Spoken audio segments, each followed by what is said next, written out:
I would like to make one comment. I mean, what's the one thing? Such a difficult mission.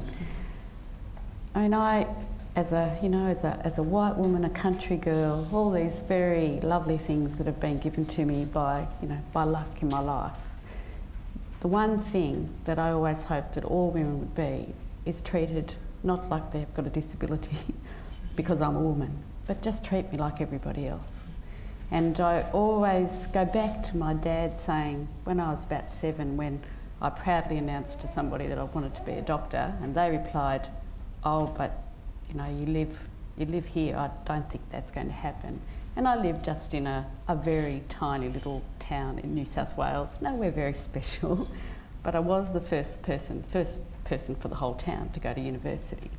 And so it wasn't expected. And my father just looked at them and he said, "Excuse me," and he looked at me and said, "You can be anything you want to.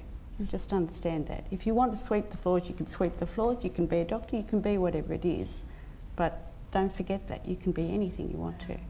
And it's a very empowering statement to a child, but it should be an empowering statement to everybody. Everybody should have those opportunities.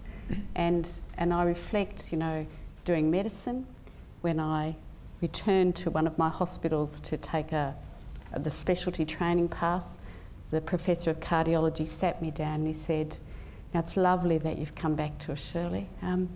Just one thing I want to just clear up with you, and are you using any contraception because you're married now?" And I looked at him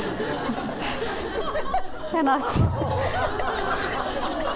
it's true. And I said, "I'm 30 years old and I think I can sort that out myself. Thank you."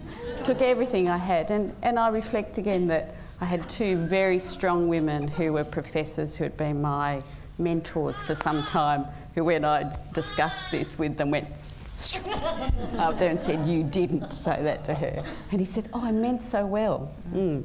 So all I want is that we're given the respect and the opportunity the same as everybody, and it is about respecting the value of every human being and what you can provide.